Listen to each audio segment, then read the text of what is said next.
this is a long-term game. This is not a short-term 30-day flip, 30 days to riches. So having that mindset and keeping that mindset, being aware of that mindset will help you to map out a journey to get to the $1 million.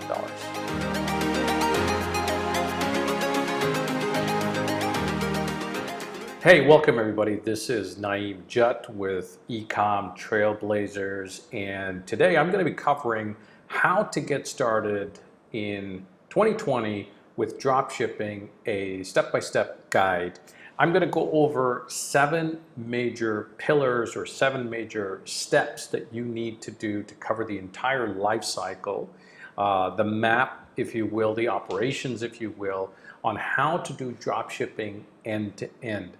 So I'm going to cover quite a bit of details. This video may run a little long, but I'm hoping to give to you really the blueprint of what has helped us sell over $50 million on Amazon dropshipping with Eva and myself.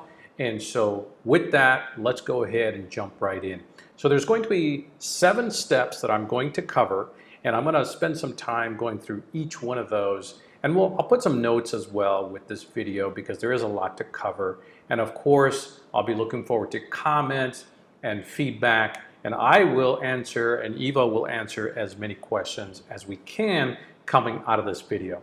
So without further ado, let's go ahead and get started. So remember, 7 major steps that we're going to cover that cover the cornerstone of your operations that you're going to build in your dropshipping business. And many of you are at different stages. So again, I'm going to try to cater to the beginner, but I think the operational person, or if you've already started dropshipping last year, you'll probably learn a few things as well. So let's go ahead and get started. So number 1, understanding the Amazon e-commerce models. So again, this is really for the rudimentary beginners, and some people are even confused about what is dropshipping. So let's define that. So when it comes to e-commerce, there's a number of different models and lingo that you've probably heard: FBA, FBM, wholesaling, dropshipping, private labeling, and so on and so forth. So essentially, there are a few different models, and I'm going to walk through each one of those really quick. So at the bottom of the pyramid, the least barrier to entry, if you will, is something called retail arbitrage, online arbitrage, or just general sales arbitrage that you may have heard of. And that's basically when somebody walks into like a Target or a Walmart or a Home Depot or a dollar store, whatever. You grab a product and you look for an opportunity to flip that product. And there's a lot of software that you can use, or you can manually check, if I am purchasing this handy, and this is my coffee mug, by the way, my pink ballerina coffee mug. So if I were to grab this from, say, Home Depot or the dollar store for $5, and then I can check with the barcode and the ASIN that it's selling on Amazon for $15. Then I could purchase this product from my local store, ship it into Amazon, and then sell it. In that case, I'm doing FBA. But essentially, I am doing retail arbitrage. I'm purchasing low, I have a margin in there, I'm going to sell, and I'm going to benefit from that margin. I repeat that 10 times, 100 times, thousands of times, and that's how I make my money. A lot of people do that, and that's retail arbitrage or online arbitrage.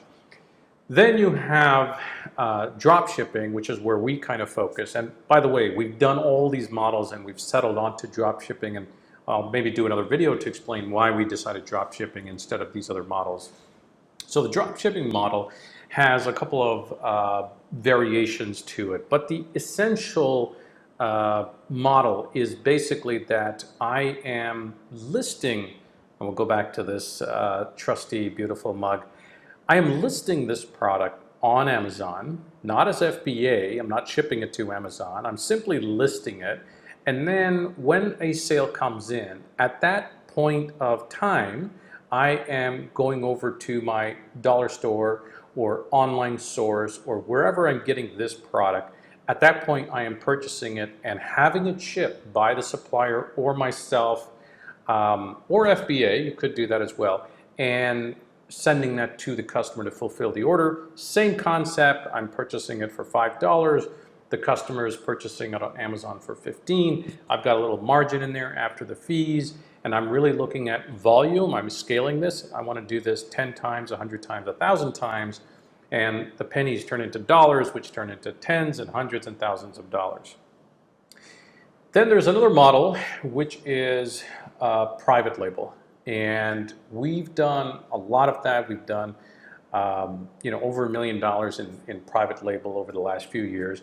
And private label is essentially the concept of taking a product, okay, in this case, this one here, having it manufactured or purchased from China or in the US, really could be anywhere, and creating a brand. So in this case, my brand is Naeem's Pink Ballerina Mug, the best mug in the world, right? And that's my brand. Now I am creating a brand new listing, and I'm going to be marketing this. I'm going to be creating Facebook ads. I'm going to be creating Google ads. I'm going to be doing PPC ads, which are those ads that you see on Amazon, and I'm going to be pushing my product. Nobody else has this design. I came up with this design myself. Maybe I have my own logo over here, and that's private label. Each one of these models has a pro and a con. They have many pros and many cons. So if you think about it like a pyramid, near the bottom, the retail arbitrage, I mean, anybody can walk into a store, pick up a product, and then flip it. So the pro there is just there's no barrier to entry. I mean, anybody can do that, and many people do that. Students and professionals and soccer moms and soccer dads, and you just jump right in. I think that's a great way. If you've never sold on Amazon, I think retail arbitrage is a great way to get your hands dirty. It's a great way to get some experience as far as what does a transaction actually take. You need to understand that. You need to understand, when you're selling this, how much of a margin is there? And with relatively low cost, you can learn a ton about the Amazon point of sale life cycle, sourcing it, shipping it to the customer, dealing with the customer, understanding your margins, so on and so forth. And I think it's a great opportunity to learn that operation. Same with wholesaling. That tends to be lower on the level of difficulty in that pyramid of e-commerce models. And then private label tends to be a beast where you can make a lot of money, but you can also lose a lot of money. So imagine ordering 10,000 of these private label products. It's not the Kraft brand. It's not the KitchenAid brand. It's your brand. And so you're responsible for it, and you're not going to email a Chinese supplier to say, give me 5 of these, right? You're going to probably do 500. So there's significant cost to get into that game. There's less people in that game, but there's also more risk. So more money to be made, more risk as well. And that's kind of the way, the pyramid works. Our focus is drop shipping, so I hope you understand the models a little better now. In the drop shipping world, I like to think about it, or even I like to think about it as we are stock traders. And what I mean about that is, I don't like to touch the product, right? I don't ever really see the products that I'm selling, because for me, it's just information trading. I'm looking and I'm sourcing for these products to see, hey, what can I purchase this at? And then on the other side, what can I sell this at on Amazon? And I've got my margin in there based on my metrics and my preferences, and that's what I'm doing all day long. Or in reality, that's what our teams in the Philippines are doing all day long. But in the beginning, we did it. So we learned the whole thing, we mastered it, and then we gave it to our team. So drop shipping for us is basically understanding the information, and that is really, really key. This is just a widget, right? You could be selling this, or you could be selling, a water mug, phones. It doesn't matter what you're selling. Those are just widgets. What you need to understand is the operational cycle around this whole thing. So that's what I'm going to be covering in this video. So the first part, again, just explaining the different models, so I hope you understand that a little bit better. Let's move on to number 2. All right, number 2 is really getting an appreciation for the time commitment and the knowledge bank that you need to develop. Now, this kind of goes against the grain of the glitz and glamour and the Lamborghini marketing that you see everywhere online. Unfortunately, the whole follow me, sign up for my course, and 30 days from now, I promise you're going to make $10,000. You're going to get the girls, and your life is just going to be a laptop on a beach. And I promise you, I guarantee you that will not happen. You'll help this guru get to the beach, but it ain't going to be you. And I say that because we've been doing this for a long time, and we've gone through a lot of cash, and I mean 8 figures of cash to learn these lessons, very valuable lessons. So again, coming back to number 2. Number 2 is you need to understand and appreciate, guys, this is a long-term game. This is not a short-term 30-day flip, 30 days to riches. So having that mindset and keeping that mindset, being aware of that mindset, will help you to map out a journey to get to the $1 million. And I promise you, we will get you to $1 million. We'll give you the guideposts and the milestones and all that, but I'm never going to tell you it's going to take 30 days or 60 days or 90 days. It may take you 24 months, but why are you in a hurry to get there, right? Let's do it right. Let's do it step by step, and let's understand everything that is required so that you avoid the pitfalls that we've already fallen into. And so if you want to become a multi-million-dollar seller, do you really care if it happens in 5 months or if it happens in 18 months or whatever it is? Again, I know I can get you there because I've done it over and over and over again. That's what we do. But if you clearly understand and get a feel of the layout and the landscape and how we actually get there with reality, then you'll be set. Then you won't be frustrated after 24 hours or a 1 week saying, hey, I haven't made a sale yet. And so it's a long play, and you need to understand that. You need to have the right mind frame and understand it's a time commitment, it's an effort commitment, and it is a money commitment as well. Okay, now let's get operational. So number 3. Number 3 is you need to register a business, and we've talked about that previously. Preferred LLC, and again, everybody's situation is a little bit different. This truly is a conversation you need to have with your accountant. But the typical seller, right, and I'm going to talk about the typical because there's always exceptions. The typical seller is going to do an LLC. We've done our LLCs in Texas, Florida, and Wyoming. We're shifting everything to Wyoming for several reasons. But essentially, an LLC is a layer of protection. It's not, nothing is ever absolute, right? But it is a layer of protection so that in that worst case scenario, and knock on wood, we've never been sued on Amazon from a seller. I don't know of any individuals that have gotten sued from Amazon, but it does happen. So an LLC is going to protect your personal liabilities, your personal assets, and that's a critical step. You have to do that. Now, do you need to do that on day one? No. I didn't get my Amazon LLC, this was years ago, until about 6 months while I was into the business. And that's because just jump in and get started. I mean, you can start the business under your social.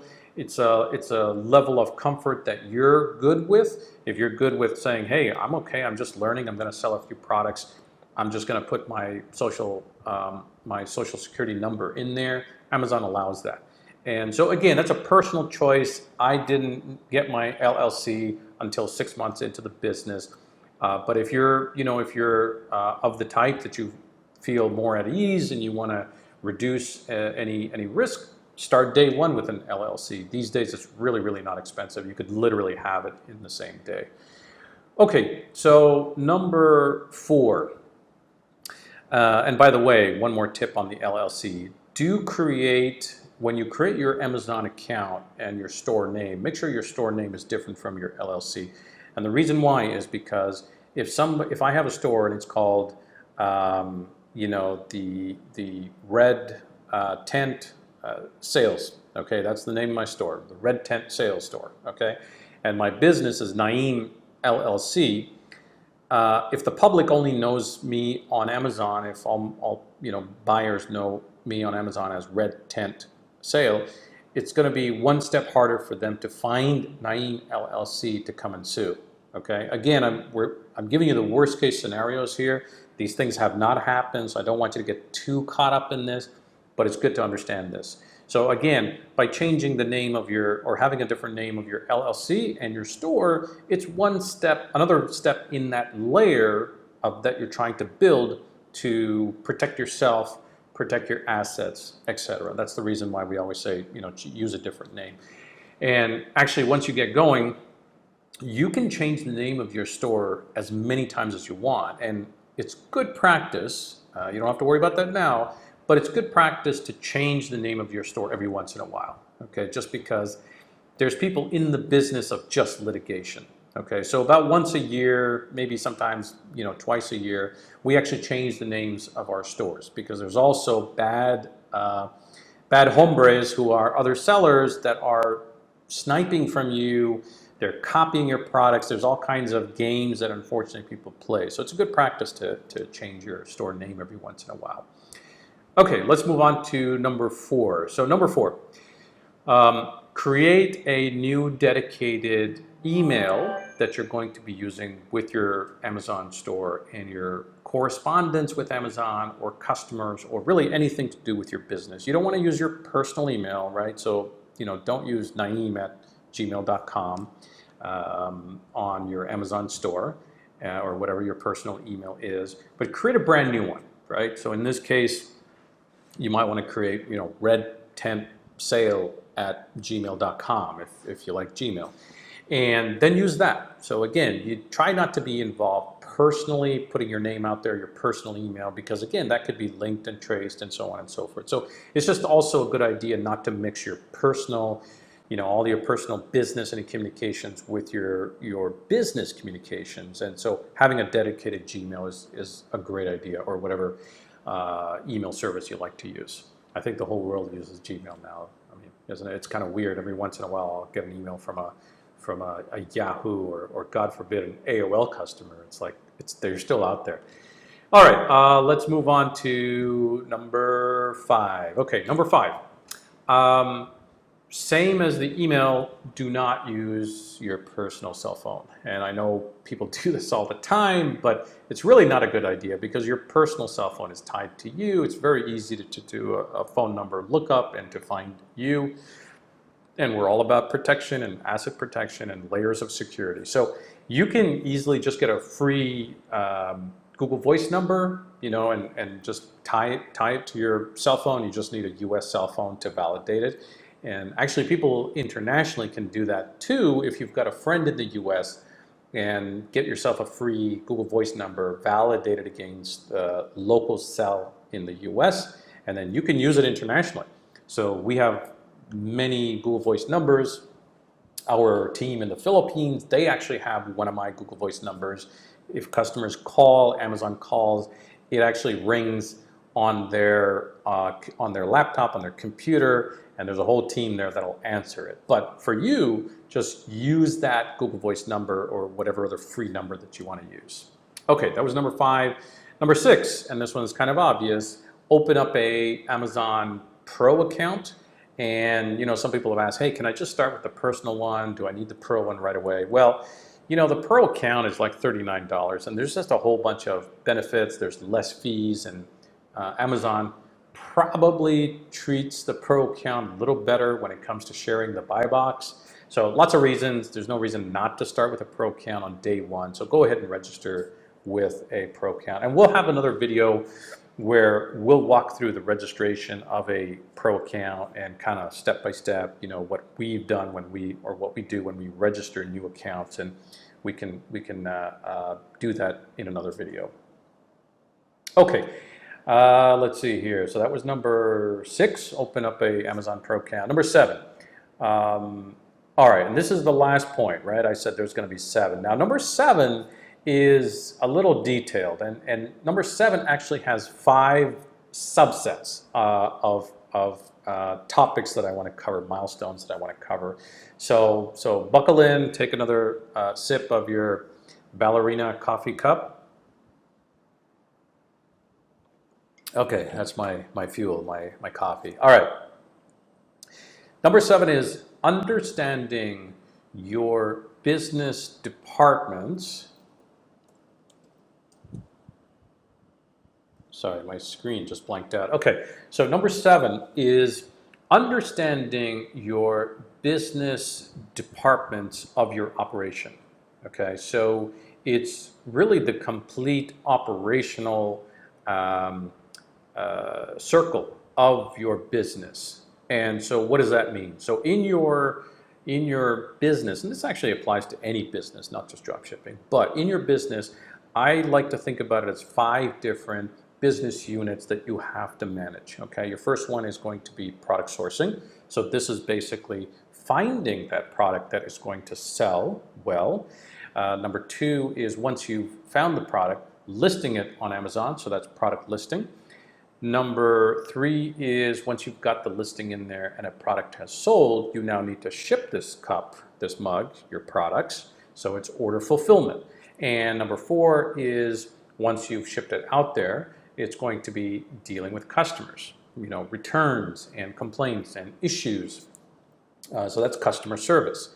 And then number 5 is a management layer, which is understanding your profitability and understanding, are you making money and are you optimized and what's your profit like and hiring and so on and so forth. So it's kind of the management layer on top of everything. So let's go through each one of these 5 really quick, step by step. All right, so number 1, product sourcing.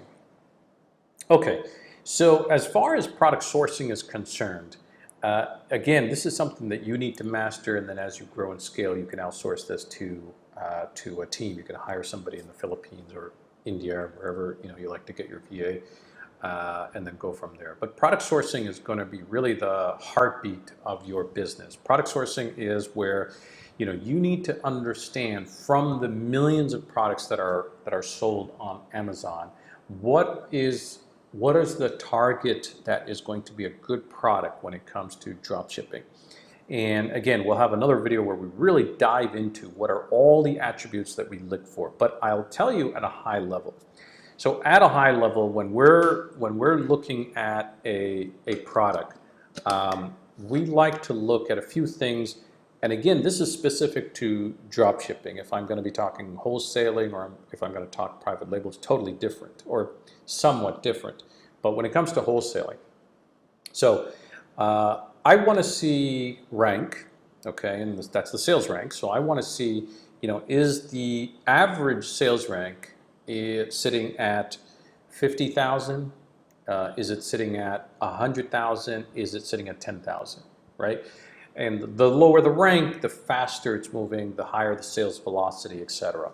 So typically when it comes to drop shipping, we're looking at a rank anywhere from 40,000 to 150,000, typically. Okay, so that means I need to list a lot of products because a 40,000 sales rank doesn't mean that they're going to sell every day.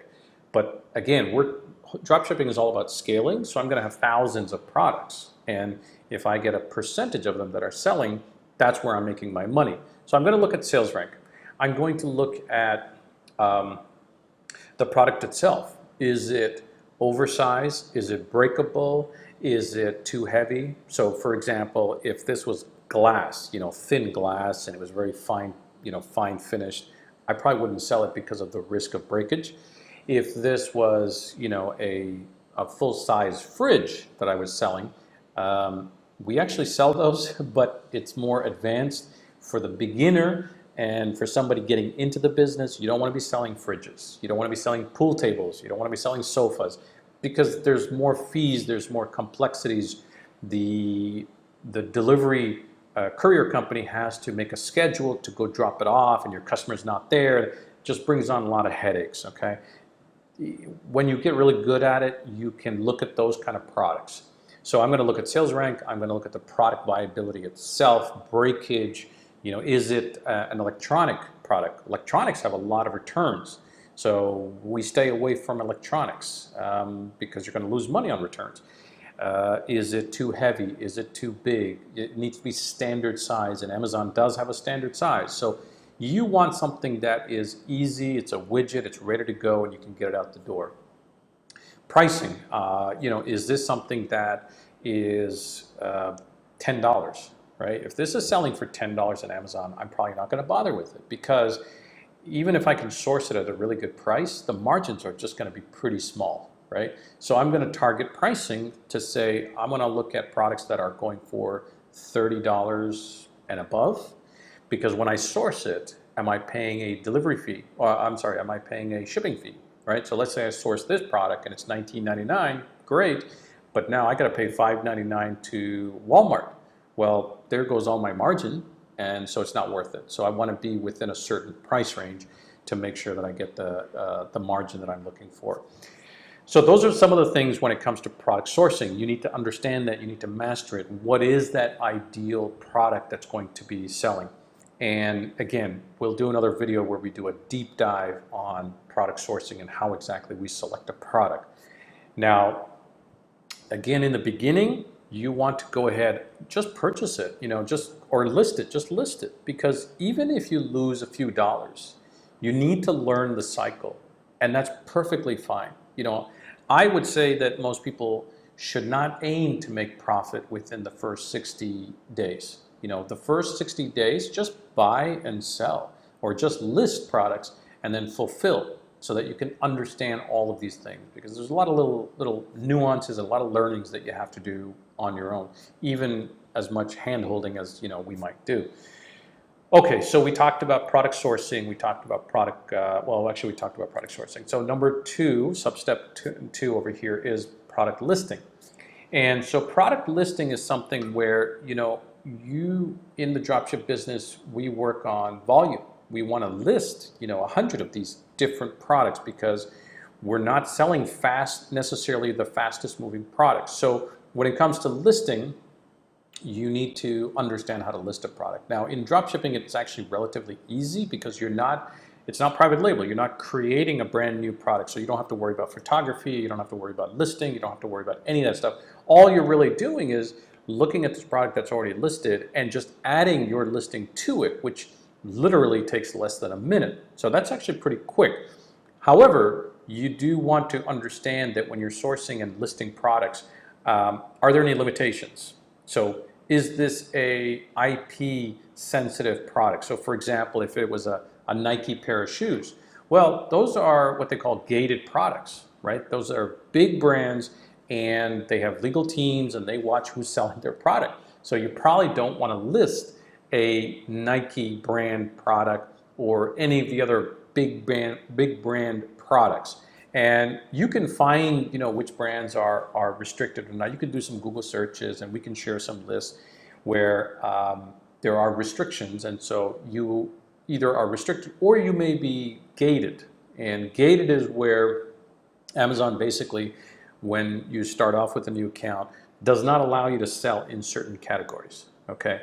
And over time, after sales and some seniority, Amazon begins to open up those particular categories. And you can apply to become what they call ungated in those categories.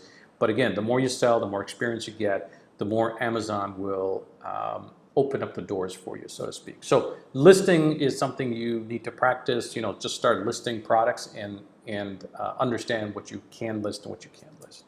Okay, so we've sourced the product, we've listed it on an existing listing, and now the next step is ching, the product sells, right? So very, very exciting.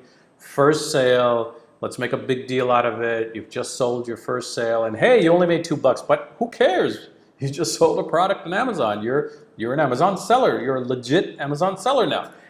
Now you need to fulfill the product. Okay, so in order to fulfill the product, you need to order it from the dropshipper, whether it's going to be Walmart or Home Depot or one of thousands of different suppliers out there, and you need to get this over to the customer. So when it comes to order fulfilling, one thing you have to remember is The marketplace is a very, very dynamic marketplace. Inventory runs out. Prices change. Now, the order that you just got from Amazon, your great product that you were sourcing for $5, all of a sudden, within the hour, has gone from $5 to $8. And guess what? Now you have no more margin. You actually have a loss now. So how do you get around that? Well, there's solutions there, and the solutions are software. So there's inventory management software that we use. We actually use one called SKU Grid. We've tested a bunch of them, and again, we'll make a video of a walkthrough of SKU Grid and how we use it and how we set it up and so forth. But these softwares will essentially monitor price and availability, right? So they'll tell you, hey, the water mug now it has gone up from $5 to $8, and it will actually automatically turn off the listing so that you don't sell one. Or, hey, the mug that was on Walmart is now no longer in stock, right? And Walmart runs out of stock all the time on products. So it automatically turns off the listing. So now it protects me from the loss, the potential loss that I would have had on the sale. So order fulfillment is very important. But if there's no issues with inventory, there's no issues with stock, the next step is you're going to go ahead and purchase this product and then have it shipped over to the Amazon customer. Okay, so that's your order fulfillment. And hopefully the customer receives the product and leaves you a review and says, hey, I love this, great seller, awesome. But what happens if the customer doesn't receive it or receives it and it's damaged in transport, right?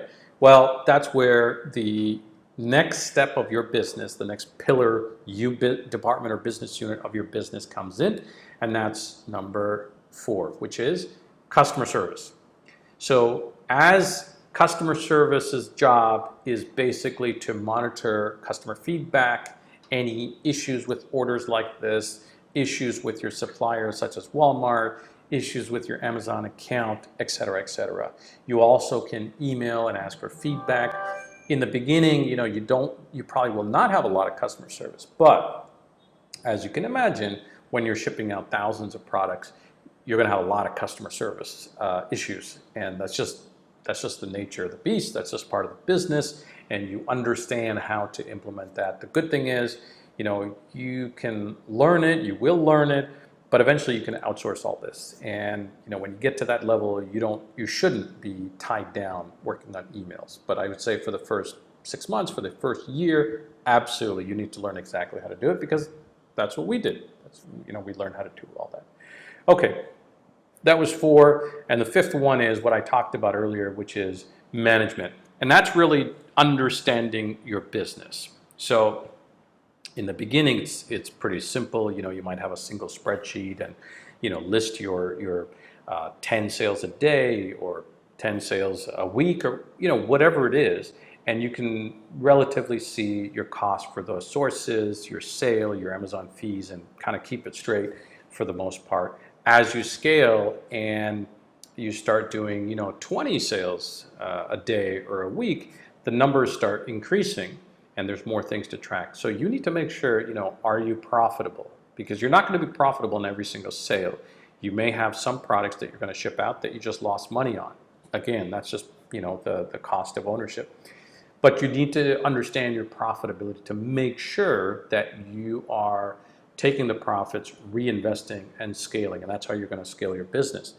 The other thing is, we're in this business where we are going to be purchasing more and more as our business grows. Well, most people don't have $50,000 in cash, just sitting there. So here's where you're going to leverage credit cards. And our business is run on credit cards, and I can't even count the number of credit cards that we have, but we have Visas and Amexes and Chase bank cards, and we have all kinds of. We literally have a book of credit cards that Sonia, our finance person, manages, And so you have to understand that which credit card should you use, which one gives you cash back, because that's going to be part of your profit as well. So that management layer is basically sitting down in the beginning, creating a simple spreadsheet and saying, okay, I need to make sure that I'm monitoring my profit, my credit amount, and so on and so forth. And then you're monitoring your cash back, because that cash back, you know, that's real cash. So if you've got a 1% cashback card and you're doing, you know, $10,000, that adds up. And at the end of the year, that's going to be thousands and thousands of dollars that will add up. You're going to be looking at tax exemptions, right? That's something that you need to do as part of getting serious as a drop shipper, because your competitors are tax exempt and you need to be as well, and that's a competitive edge. And then eventually you're going to be looking at beginning to hire, right? And that's all, again, part of that management layer. So let's summarize kind of all of the different steps that I've talked about. So at a high level, 7 big steps that you need to understand when you're going to become operational and start selling. The first one is understanding the different models: dropship, FBA, private label, etc. And I've kind of walked through that. The second is understand that this is a marathon and not a race. So we're in this long term. Have that long-term perspective and you'll be just fine. Don't let the flashy numbers and the cars and, you know, whatever else throw you off. Number 3 is register a business. For most of you, that's going to be an LLC, but it could depend on your particular situation. Talk to your accountant or CPA and really understand where you need to go for that. Number 4 is create a dedicated email. Don't mix it up with your personal email for protection, and just kind of keeping your business and personal separate. Number 5, similar to the email, get yourself a business dedicated free Gmail address or whatever other service you use. So again, you're not mixing the two. Number 6 is to start with an Amazon Pro account. No reason really to start with a personal account. It's only, I think it's $39.99. I can never remember the price, but somewhere around there, 40 bucks. Start with a Pro account, start right, get more of that buy box. And then number 7 is the big one, which is understanding the fundamental business or business units or departments of your business, of which there's 5. Product sourcing, sourcing the products and understanding how that works. Product listing, basically listing it and making sure you understand the constraints and restrictions. Once you get that first sale, then it's going to be your order fulfillment. So ordering properly, using cash back, leveraging every single dollar and penny that you can save over there, because that's going to add up. And then customer service, and that's basically handling your email inquiries and refunds and exchanges or any of that. And then lastly, a management layer, which in the beginning for you is going to be a very simple, you know, Google Sheet or Excel spreadsheet or whatever, and just kind of keeping track of what you're selling, where your profit is, and so on and so forth. And there's some software out there for sure, you know, that are relatively cheap that you can start with as well.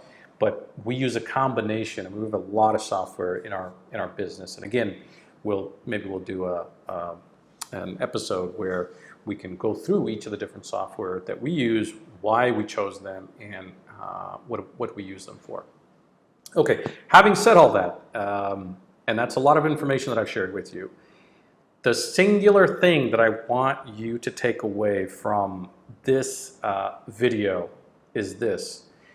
Don't let any of this overwhelm you, okay?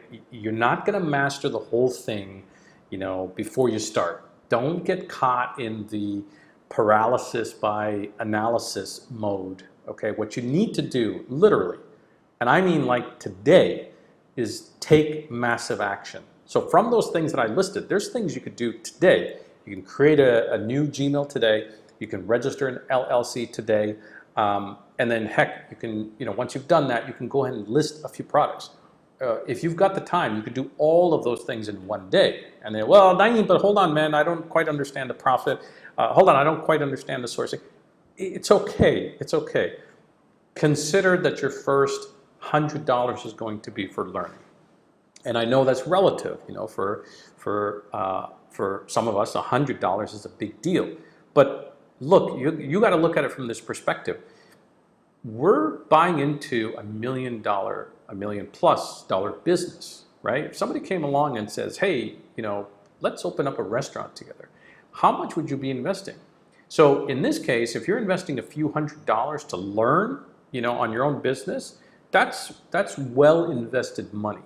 So again, don't become overwhelmed. I've given you kind of a layout of the land. I've tried to be as realistic as possible to get you away from the glam and the glitz, but the reality of, hey, I'm gonna get you to $1 million because I've done it over and over and over for many years. So I will do that, but what I need you to do in return is to have that long-term view and learn and then take massive action. Sorry, my screen blanked out again. Learn and take massive action. Don't sit there, don't be a wallflower. Take action. I want to have, Eva and I want to have you as a partner. We want you at our mastermind in Singapore or in Tampa or in New York or Houston or Toronto or Vancouver or wherever we do it. We want to see you there. We want to celebrate your success, 6 months from now, a year from now. So start today, take a concrete first step, see what's achievable, take a few small chunks and actualize them. Make it happen, take action. Don't just watch video after video after video. It doesn't serve me, it doesn't serve you, it doesn't really serve anybody. And lastly, guys, we're pumping a lot of energy and information into these videos. So, I need you to do what you do, right? So I'm not going to tell you, but subscribe, like, share, all that good stuff, right? Do me a favor and share this. Let's get more people in here who are ready to make a change in 2020 and take their life in control in their own hands and be successful.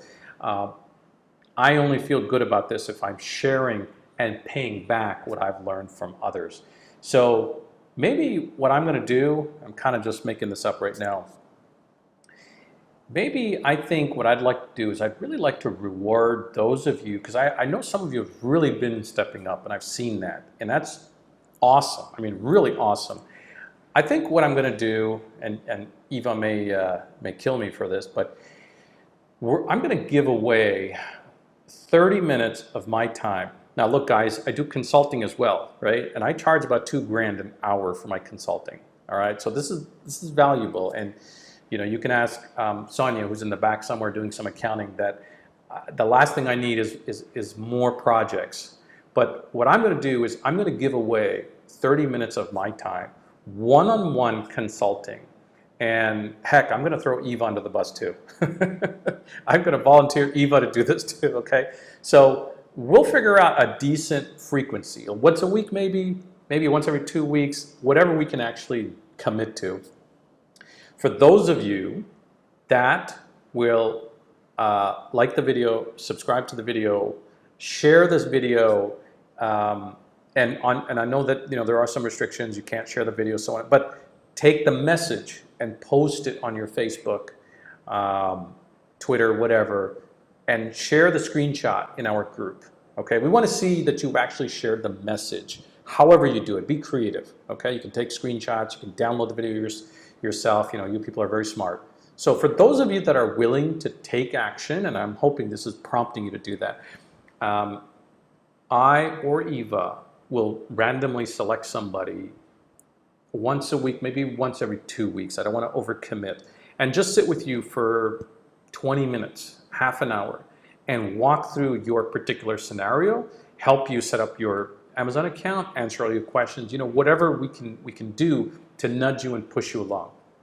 Okay, thanks for watching. I've covered a lot. Please share, please like, take action. Let's get 2020 rolling.